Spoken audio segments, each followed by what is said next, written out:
All right, Shalom. Call halalyam la. Yahawah Ba'ashem Yahawashi Ba'ashem Rakakwadash.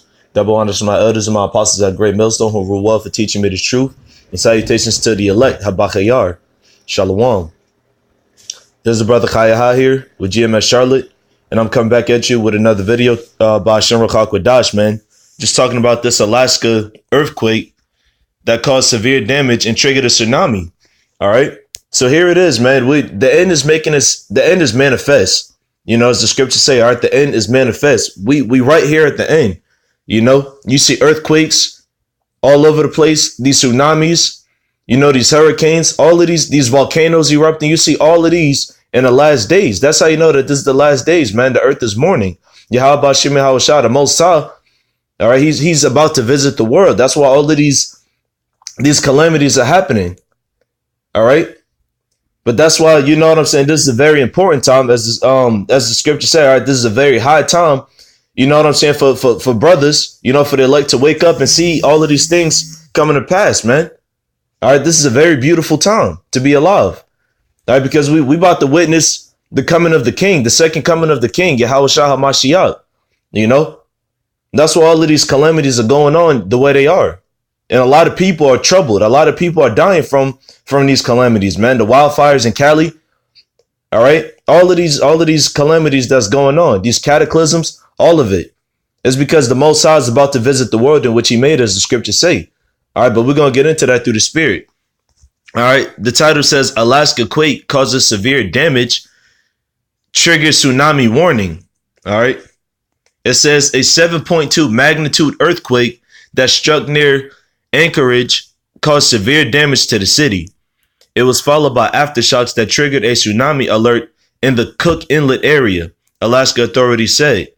The tremor that struck on Friday morning was centered about 7 miles, 12 kilometers north of Anchorage, according to the U.S. Geological Survey. There are reports that several office buildings were evacuated while other residents sheltered in place. Alaska residents are posting photos on social media showing the quake damage at their homes and workplaces. Many are still stuck on roads after multiple bridges collapsed and power went out. All right, this is the Lord destroying this place, and rightfully so. All of the wickedness and all of the abominations that's going on in this filthy place that Esau, the so-called white man, the Edomites, okay, are running. All right, Esau, the so-called white man, is running this world right now. All right, Esau, the so-called white man, is the God of this world. And the Most High is shaking his place up to let him know that, hey, your time is almost up, man. All right, the scripture say he appointed him in his bounds that he can't pass. You know, it says the initial quake's magnitude was 7.2 on a Richter scale, followed by 6.6 and 5.8 aftershocks. So this is a pretty mighty earthquake. All right, those are some high numbers. It's a 5.8 aftershocks. All right, those are high numbers, man. Those are not minimal numbers. Okay, it says a high school student in Anchorage recorded the moment of the quake, showing her classmates sheltering under their desks. Well, you got the point right there, man. That's the point. Okay, so Yahawah Shem Yahawashi is showing us all of these things because he's letting the elect know that he's on his way back. All right, he's on his way back to destroy this place, you know. And we've been telling you guys about the signs and the times, starting with our elders and our apostles of Great Millstone, you know, about 30 and plus years ago. And their fathers before them. We've been talking about this beforehand, before all of this stuff is going down, man. It's a lot of calamities going on, you know, that you people are witnessing right before your very eyes. And you still don't believe that the Most High is going to send his son back to visit this world. OK, but this is the job of the prophets that we stand upon our watch. And we tell you people that these calamities are going to keep coming, that martial law is coming, that the RFID chip will be made mandatory, and so on and so forth. All right, all of these things are happening because the Lord is about to visit the world which he made. Okay? And there's the book of Habakkuk, chapter 2, verse 1. It says, I will stand upon my watch and set me upon the tower, and will watch to see what he will say unto me, and what I shall answer when I am reproved. Okay, it says, I will stand upon my watch, meaning what? The prophets is going to go out, you know, with the proper understanding of the scriptures and inform people of the dangers that's to come.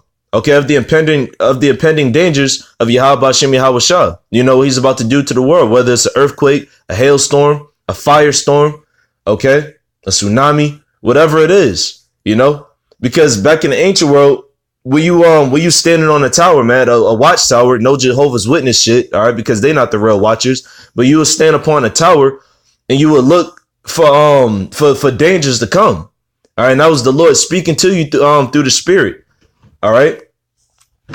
So you'll watch whether an enemy nation would come to attack or whatever it was that Yahawashi has blessed you with a divination to receive. Okay, you will go and prophesy about it, which is what all of our forefathers have done. You know, so we're in these times of these calamities. It says, "I will stand upon my watch." Yeah, we're gonna watch for the dangers and set me upon the tower, and will watch to see what he will say unto me, and what I shall answer when I am reproved. And the Lord said unto me, Salakia, and the Lord answered me and said, "Write the vision and make it plain upon tables, that he may run that readeth it." All right, that word readeth means to understand. You know, going back to the Hebrew word bayan, which means to know accurately. All right, to understand the scriptures. All right, it says, "Write the vision and make it plain upon tables." All right, the vision is when Yahawashi comes back. All right, and we're in the time of that vision that Habakkuk seen. All right, that Habakkuk is seeing, that all of the prophets were seeing, man, the end times, the earthquakes, the strange calamities, the disasters, all right, the downfall of America, all of this, the downfall of America, all right, which is Babylon, Sodom and Gomorrah, Egypt, according to the scriptures. All right, this place is about to fall. The whole world is being shaken up. Okay, it says, "And make it plain upon tables." Yeah, we're making it evident to you. We're making it perfect to you so that way you can understand. And this is mainly for the elect. We're making it plain for the elect. All right. That he may run that readeth it. You know, so if you receive this word and you understand what's going on and you want to save your soul, hey, it's time for you to get right. All right. That's why it says that he may run that readeth it, that understands it. Verse 3, it says, "For the vision is yet for an appointed time, but at the end it shall speak and not lie. Though it tarry, wait for it, because it will surely come. It will not tarry." All right. The end has come. It's not going to tarry. You see that, hey, man, these weeks is flying by. We already in December. All right, it's about to be so-called 2019. Okay?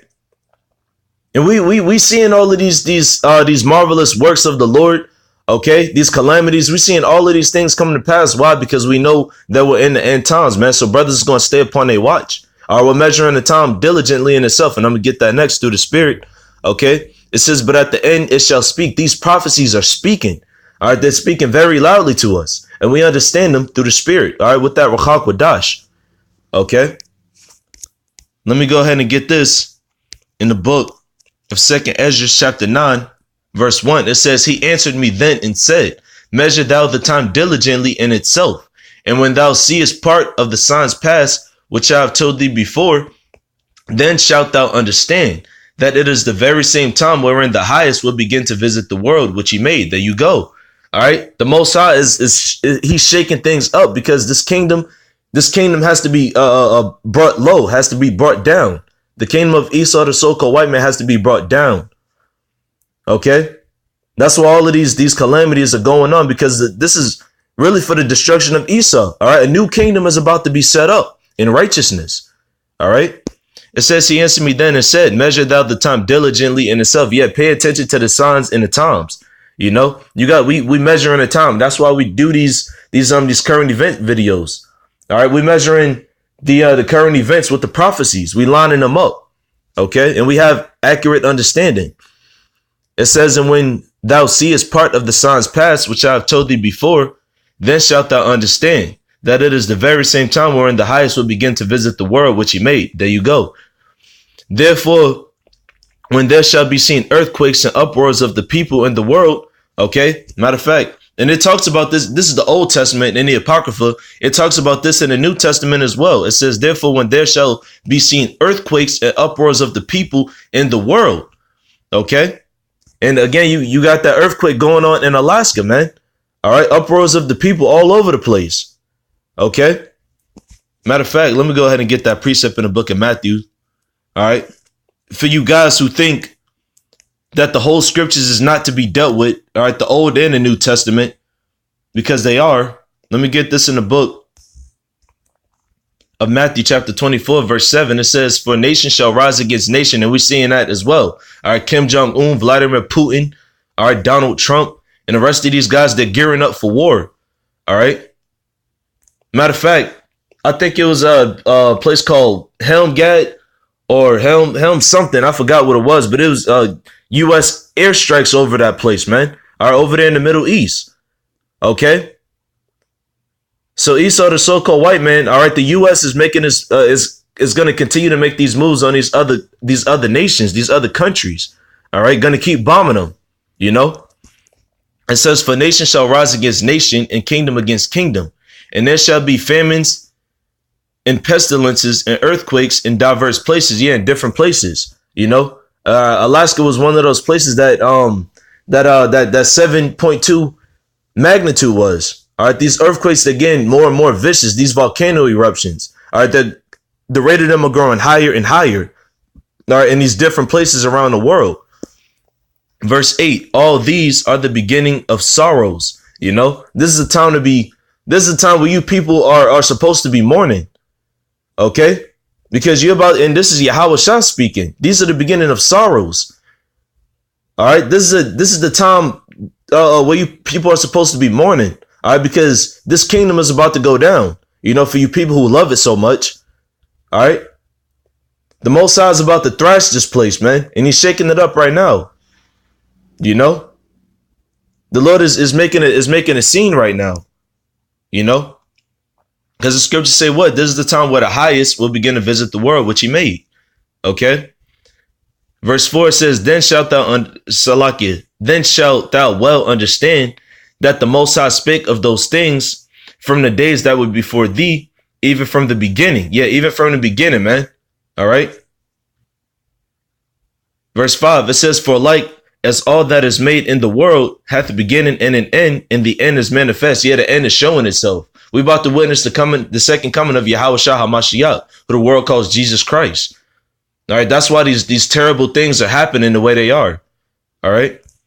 Verse 6, it says, even so the times also of the highest have plain beginnings in wonder and powerful works and endings in effects and signs. Yeah, man. Just like it was last week, man. You had the Cowboys and the Redskins football game. An angel appeared. You know, it was transfigured so that his head was just showing, but an angel appeared right there in the middle of the game. All right, and a brother had took a picture of it and recorded it. All right. And showed it to the whole Israel. All right, we are living in some heavy times, man. These are the wonders, the miracles. Okay, Mawapathium of Yahawashi Yahawashi. All right, it says plain beginnings and wonder and powerful works. All right, these earthquakes, these hailstorms. All right, these fires. All of these are powerful works ordained by Yahawashi Yahawashi, set up by Yahawashi Yahawashi. Okay, these are the signs of the end times. Verse 7, it says, and everyone that shall be saved and shall be able to escape by his works and by faith, whereby ye have believed, shall be preserved from the said perils and shall see my salvation in my land and within my borders. All right. Within the borders of who? All right. Israel, the so-called Negroes, Latinos, and Native Americans. Salvation is for you, you know, primarily the elect. All right. Most importantly, the elect, the 144,000 and the 1/3. The salvation is for the nation of Israel and Israel only.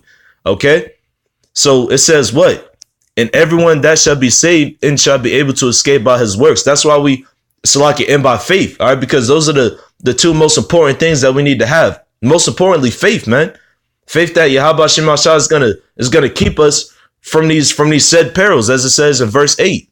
OK, these dangerous times, you know, like when these hurricanes was coming over here, all heavy and stuff like that. Preserved the brothers out there in Texas, out there in Florida, okay, over here in the Carolinas. Yahawashi Mashiach, he protects his servants, man. All right, he shields the elect. Okay, it says, and everyone that shall be saved shall be able to escape by his works and by faith, whereby ye have believed, shall be preserved from the said perils, and shall see my salvation in my land and within my borders. For I have sanctified them for me from the beginning. All right, that's why brothers ain't get jacked up in these earthquakes and these hurricanes and so on and so forth, all of these other calamities. Why? Because Yahawashi Mashiach is preserving those men. All right, us, Lord willing, we be those elect men. All right, Yahawashi is preserving us from the hurt, you know. Verse 9, and I'm going to end it here. It says, then shall they be in pitiful case, which now have abused my ways, all right, going into 2/3, and they that have cast them away despitefully shall dwell in torments. Okay, that's why 2/3 and the rest in the heathen is getting messed up by these calamities, because Yahawashi is not dealing with them. All right, because 2/3 is abusing the ways of Yahawashi. That's why they're unable to. That's why they can't be saved on this side. You know, that's why they're not out pushing with us, and they come up and they scoff against us. You know, they're out there homosexuals. All right, trannies. You know, they're out there bugging out from all these different types of drugs, man. They're drunkards and so on and so forth, man. They're abusing their bodies. They're abusing the ways of Yahawashi. All right, their true power. You know, that's why 2/3 is going to get destroyed in the elect. They got to get saved, man. That's that division that the Lord has brought within Israel. Okay, within his borders, as the scriptures say, you know, but the elect is going to be able to escape by the works and by the faith, man. All right, by the faith and works, you know. With that being said, that's all I really had on that. Lord willing, Akim was edified, you know. Hey, continue to stay up on your watch, Akim. I want to say, call halalyam la, Yahawashi Yahawashi, Bashem Rakakwadash. Double honors to my elders and my apostles at Great Millstone who rule well for teaching me the truth. And salutations to the elect. Shalom.